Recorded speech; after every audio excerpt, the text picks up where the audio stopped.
Welcome to Over the Line, the podcast. This is episode number 6, and today I have a really good buddy of mine. I'm so glad you're here, Sam Rohr. Yeah. Sam, thanks for being here. You're welcome. Hey, I heard that you really like podcasts. Yeah. It's kind of an addiction. Yeah? I don't listen to them all the time, but most of the time when it's just me, I just like to go to my room and just listen to them. Yeah. I know your dad likes podcasts a lot too. Yeah. He's out delivering the mail. Yeah. And he listens to a lot of podcasts. Yeah. What's some of your favorite podcasts? Like fantasy. Like fantasy football and Yeah. fantasy sports? Yeah. You know, I never really listened to a lot of podcasts before I started this. Yeah. One or two I listened to, so I really don't have a lot of experience, but I think you probably listen to a lot more podcasts than I have. Yeah. So, Sam, you are a senior in high school at Brownstown, Yeah. correct? How's Yeah. that going? How's your senior year going? Better than I expected. Yeah? I thought it was going to be not a cakewalk. I thought it wasn't going to be me and only me. It Yeah. would be friends around me and So, school has went fast, I'm sure. yeah, very fast. In the blink of an eye, you're about ready to graduate. Yeah. So, do you have any plans of what you might want to do when you get out of high school? Probably, not really. Well, you got plenty of time to think about it. Yeah. That's for sure. I know that you are heavily involved in sports. You've managed a lot of teams, and you're a sports guru. Mm-hmm. And every time I see you, I run into you. It seems like we talk sports for a little bit. Yeah. And I always enjoy when I see you because it seems like something is always going on in the sports world Yes. that we've got to talk about. Mm-hmm. That's the good thing about sports. Every day there's something, right? Mm-hmm. And what are some of your favorite sports teams? So, middle school, I like the team that I went to middle school, Lutheran Central. High school, of course, Brownstown. I discussed Seymour. I really don't like Seymour. I don't think there'd be too many people that will be too mad at hearing that. There might be a few, but that's okay. That's Yeah. okay.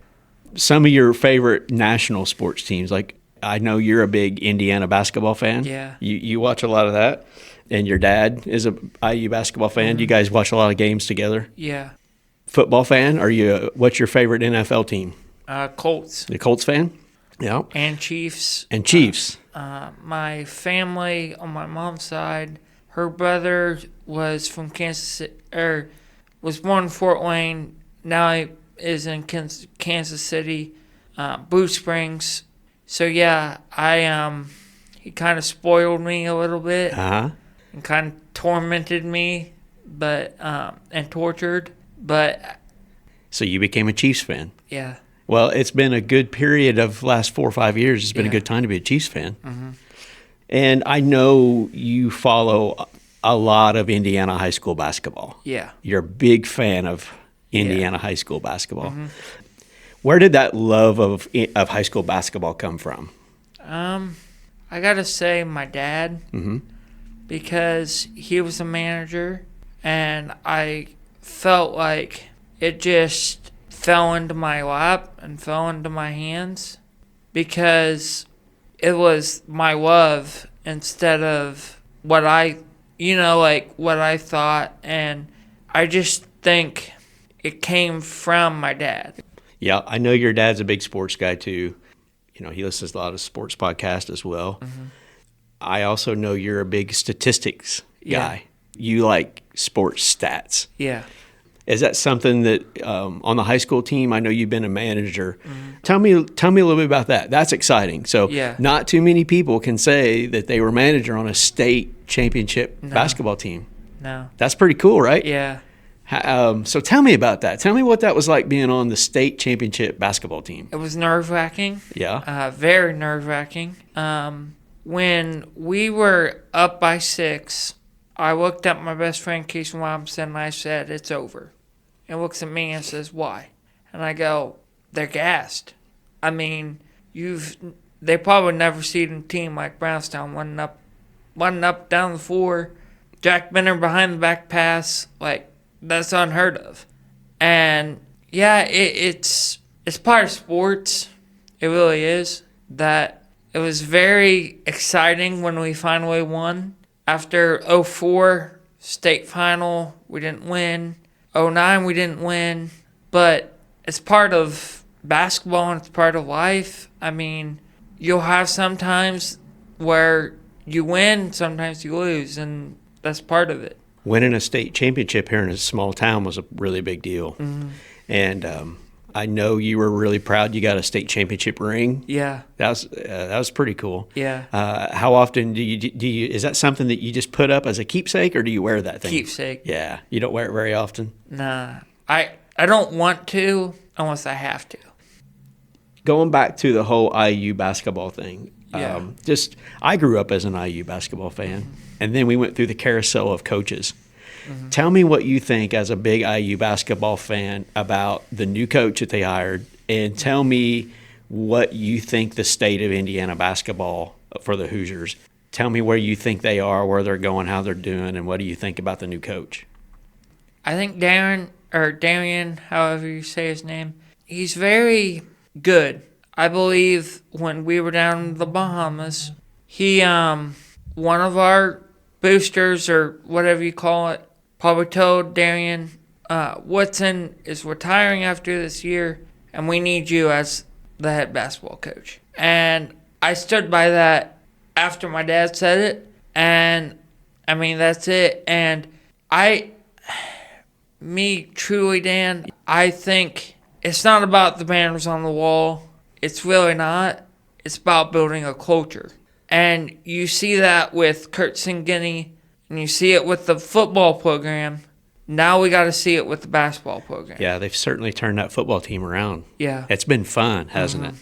Purdue seems to have a culture. Wouldn't you, yeah. you agree to that? Mm-hmm. Purdue basketball has a culture of, you know what style of ball they're going to play. Mm-hmm. You know what kind of kids they're going to recruit. Mm-hmm. And it just seems like Indiana Hoosiers basketball has lost their way. Yeah. Do you feel that way?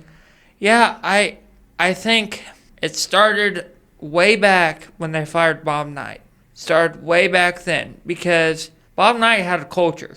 He really did. And I feel like Bob would throw a chair, but he would care about the kids. And you think about Mike Davis, you think about Kelvin Sampson, you think about Tom Crean, you think about Archie Miller, and then you think about the recent coach we've had, Mike Woodson.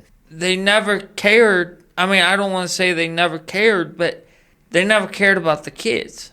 They just wanted the kids to be NBA prospects. And that's especially with Mike Woodson. He was an NBA coach, didn't know how to coach college kids. He just knew how to breed NBA players. I agree with that. So my oldest son, Jake, mm-hmm. Jake, he's a big IU basketball fan, and yeah. I know the last few years has been just miserable for him. Yeah. He gets pretty worked up on nights they get beat, which is pretty often here lately. Yeah. But I hope all IU fans can have a good run because they deserve it. Yeah. I think all IU basketball fans deserve some good runs. Yeah. And as a Colts fan, I know you said you're a Colts fan. We had a lot of good years when Peyton was here. Yeah. But what do you think about the state of your Colts right now? Me personally, in the draft, I don't think we need to go tight end. Go ahead. Well, you made a good point. Very good point. I follow a little bit of the pre-draft stuff that's going on out there, and it seems like all these so-called experts all say that the Colts are going to draft a tight end. So, so what do you think about that? I think they're all wrong. I really do. Looking at my notes here, I have them selecting Malachi Starks out of Georgia.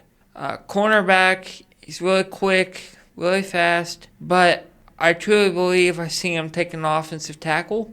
If the kid from Missouri is still there, why not take him? I remember a couple years ago, I ran into you. I think it was at the state championship, maybe during regional or semi-state. Yeah. And I asked you what you thought the draft was going to be, and you gave me your top 10 predictions. Yeah. And I remember the couple nights later, I was sitting at home watching the draft, and I was amazed because I thought Sam Rohr has almost absolutely picked this draft perfect that year. Yeah. So it was really neat to talk to you a few days before the draft and hear what you thought, and then see the NFL draft almost identical. That was really cool. That just shows me you spend a lot of time studying this stuff and looking this stuff over. My dad calls me Mel Kiper Jr. I like that. And I live up to it. Yeah. As you said, with every NFL draft, of 2000s, of course, I wasn't born in the 90s or 80s or 60s. But anyway, I just feel like it's a culture that me and my dad have had, and that's all it has been. Yeah, it's fun. It's something you guys can do together. Yeah. Yeah, that's important. So I would love to hear for this year. Yeah. Because the NFL draft is next week, right? Yeah. And next Thursday. And I'm hoping to get this podcast out before the NFL draft. Yeah. So that everybody can hear the podcast and then see how well you did on Thursday night. So give us the Sam Rohr top 10 prediction for each team. Tell us who you got. We'll see how it works out. I just did it by thing, but I'm going to switch it up. Okay. You give us your opinion of how you think the top 10 will go. One, I do think Titans will select quarterback, but I don't think it's going to be Cam Ward. Really? That'll be a big surprise. I think it will be Shedeur Sanders. Really? I really do. And then something about Cam Ward just throws me off. I don't think he's ready for the NFL. I just really don't believe he's ready. I really don't. So if that happens, that will completely throw off the rest of the draft. Yeah. So who you got from there? Travis Hunter. Mm-hmm. Talk about another Colorado kid. Two-way player. I mean, never seen that in the NFL, but you have to go back in the 70s. Well, when I grew up, Deion Sanders. Yeah. His coach there. That you got him going number 2, and he was the Heisman Trophy winner. Yeah. Correct? Okay. Ashton Genty got robbed. I'm sorry. Yeah? He got robbed.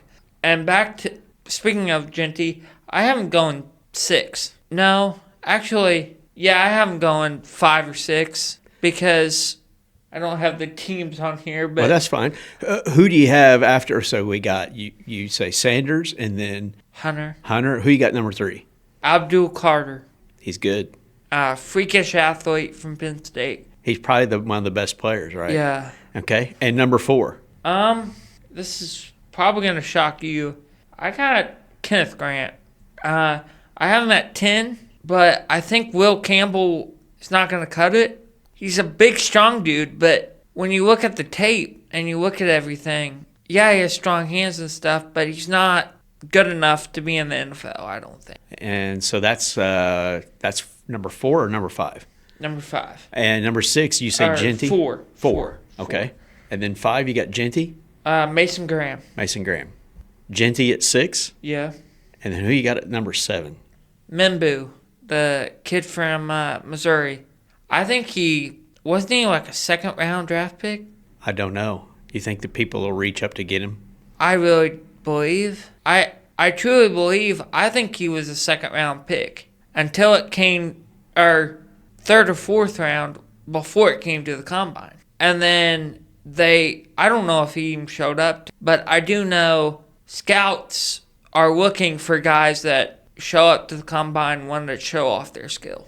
And so that gets us to what, number 8? Who you got number 8? Javon Walker. I just think that's a safe pick. At 9, you talk about another offensive tackle. I got Kelvin Banks. Okay. I just don't know. I believe Kelvin Banks is a guy that he's just strong enough to be in the NFL. And number 10?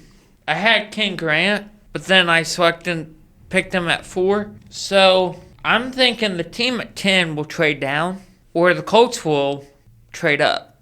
I don't see the teams in the late 20s, early 30s. I don't see them trading up. I mean, do you?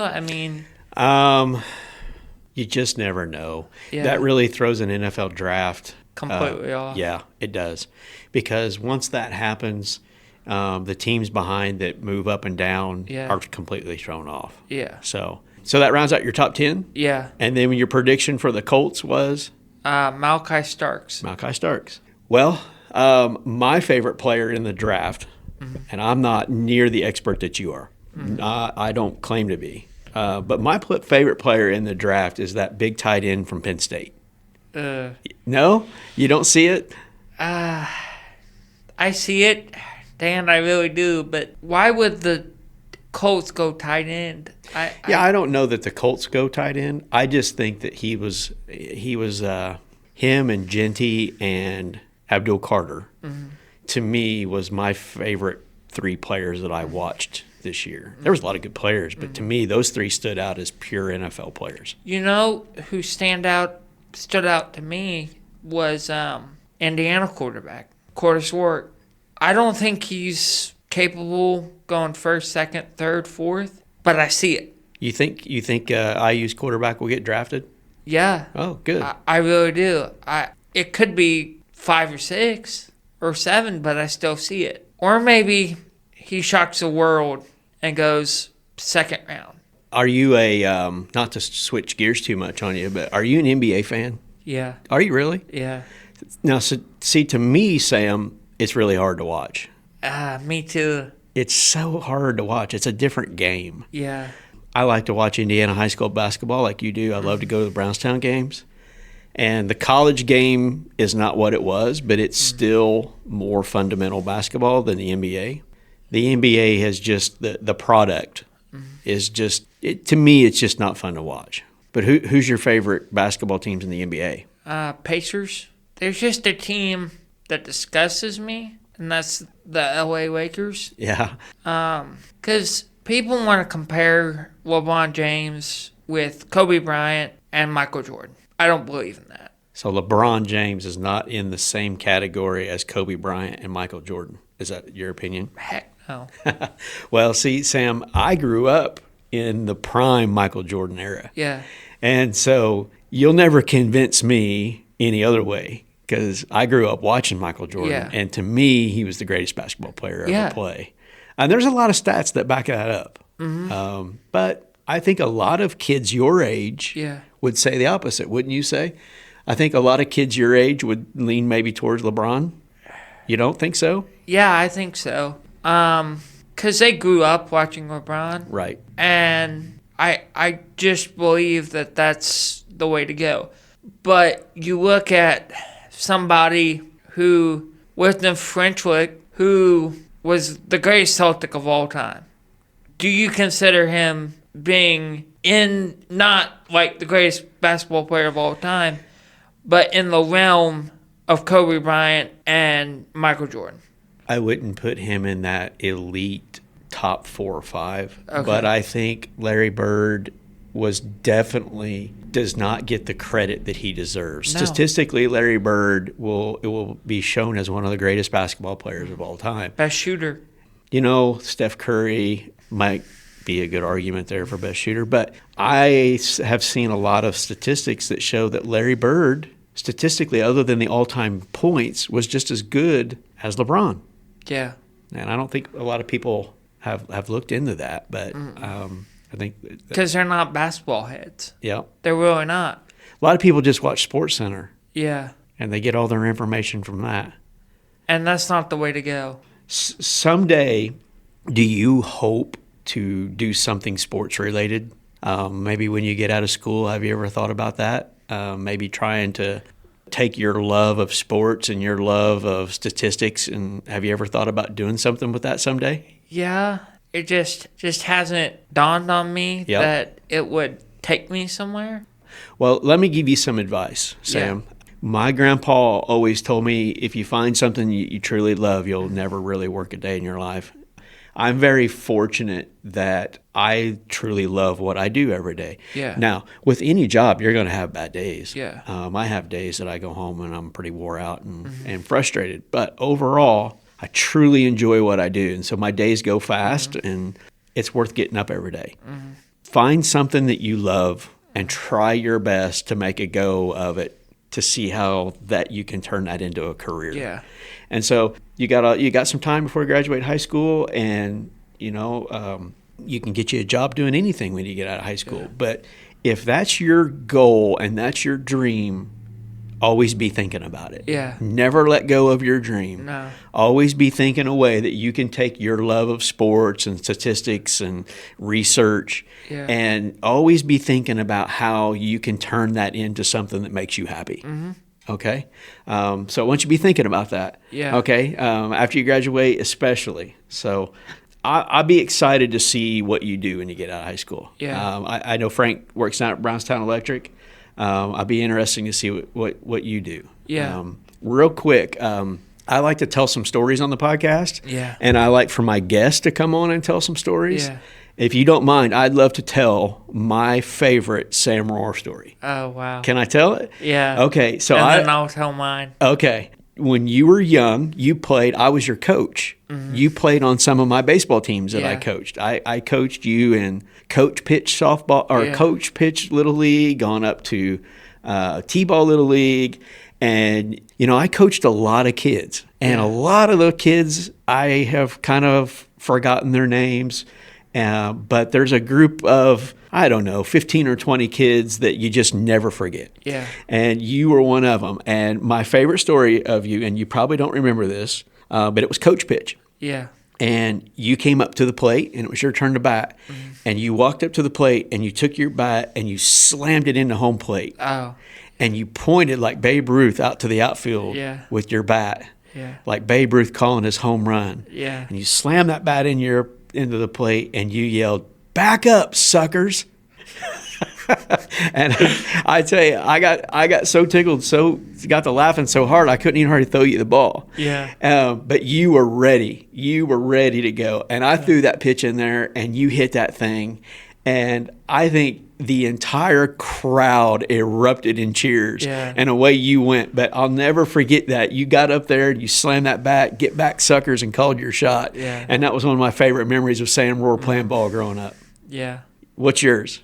5th grade at Wheaton Central. I was playing for Richard Hackman. I don't know if you know who that is, but I tripped on my own feet. And the story to that was I was just playing defense, and I tripped on my own feet and fell to the ground. And everybody's just looking at me, and I felt, oh my gosh, I probably just embarrassed myself in front of the whole stands. And I look up, Richard's right there saying, "Are you okay?" And I nod, and I say, "Yeah." He goes, "Get up." And I go, "Okay." So I just go to the stand, to the bench, and that was it. Yep. And nobody even probably thought anything about it. No.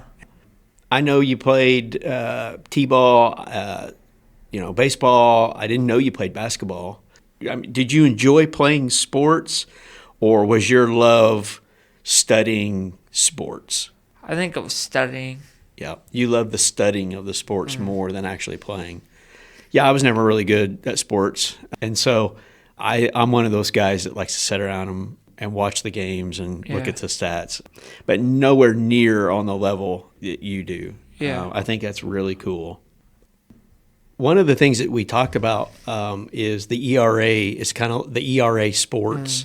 It's kind of like the all-star high school basketball. Yeah. Is that correct? Yeah, in the state of Indiana for Southern. Yeah, so tell me about that. I know you really got interested in that.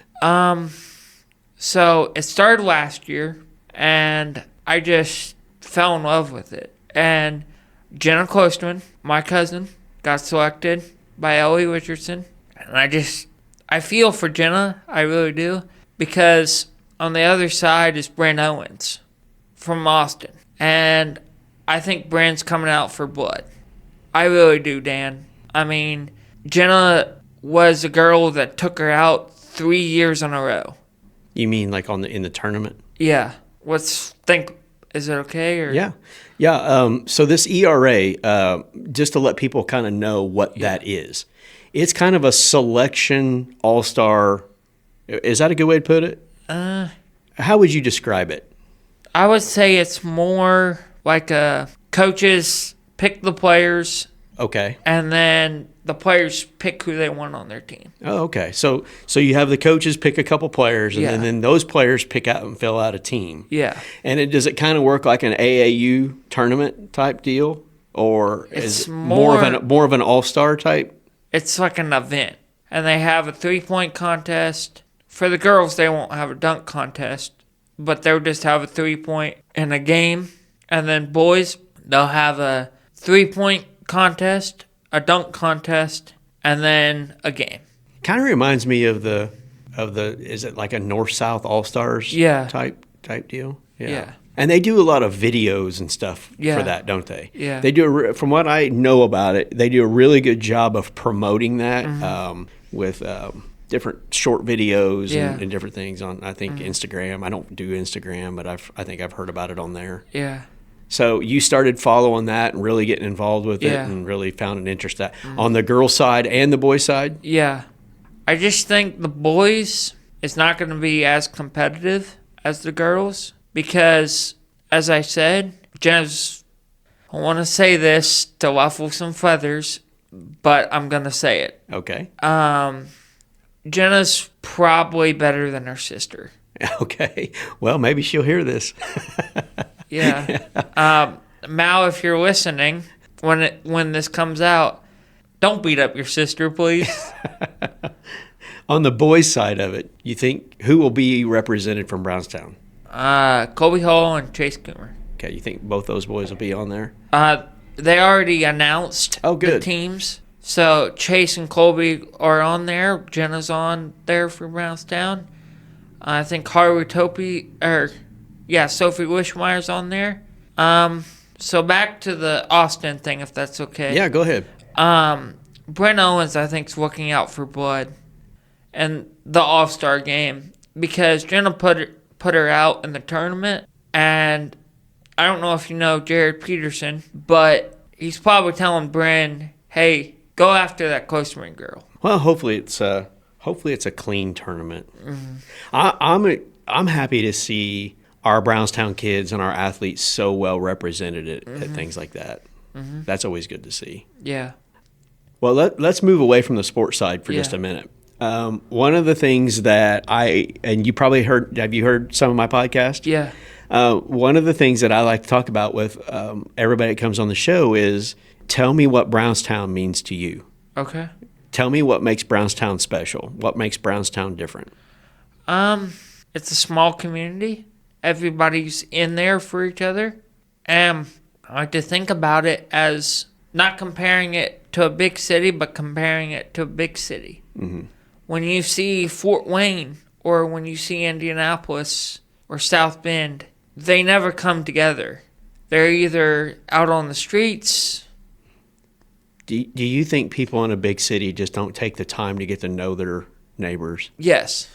Yeah, I can see that. I truly believe when they see a neighbor, I mean, I don't want to do it this way, but when they see a gangbanger and they see somebody in the gang and they see somebody out on the side, they're like, oh, wow, this person's in trouble. And you don't see that in Brownstown. No. People take the time, it seems like, to get to know people a little better. And that's what I wanted to do on the podcast, you've probably heard, is have people on so people get to know people a little bit better. Yeah. And hopefully there will be people that will listen to this podcast that'll say, well, I've seen Sam Rohr as a manager on the basketball team, or I know maybe they know your mom and dad, they know Matt and Sarah. A lot of people know Matt and Sarah, right? I think the entire town knows Matt, correct? Yeah. Yeah. But this is their chance to hear from Sam. Yeah. And hopefully what I want is people to listen to it and go, well, now I know Sam. I know Matt and Sarah. I know Frank. Now I know Sam. So it's really cool to bring you in here.